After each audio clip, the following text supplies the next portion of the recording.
La fatigue des personnels du CHU de Dijon, ils étaient invités à faire grève hier. 2 rassemblements étaient organisés, l'un devant la préfecture pour être entendu des services de l'État, l'autre sur le parvis de l'entrée principale de l'hôpital François Mitterrand.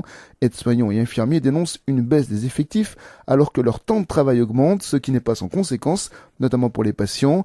Depuis le début de cette année 2017, certaines infirmières cumulent déjà plus d'une centaine d'heures supplémentaires.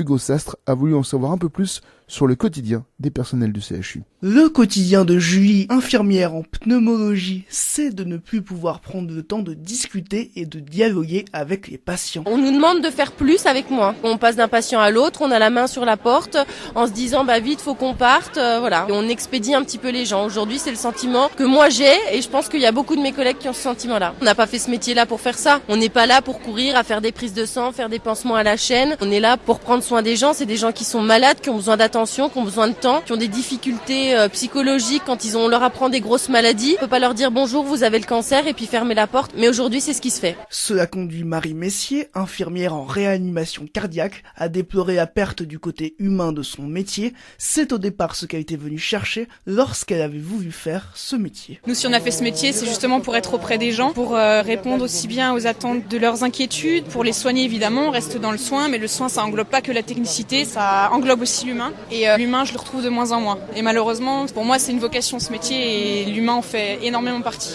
Et au niveau personnel, Marie Messier explique qu'il y a très peu de moments privés. Au niveau de la vie personnelle, pour certains, elle est quasiment inexistante du fait qu'on est toujours au travail, toujours à venir dépanner sur les arrêts qui sont pas remplacés. On a les vacances, mais on nous demande de nous arranger par rapport aux arrêts, on nous demande de les déplacer. On n'est pas libre de choisir exactement quand on veut partir, quand on veut un torpot. Les week-ends demandés, c'est assez compliqué aussi. Si on a quelque chose de prévu, c'est très compliqué. On rappelle que 159 000 heures n'auraient pas été payées l'an dernier.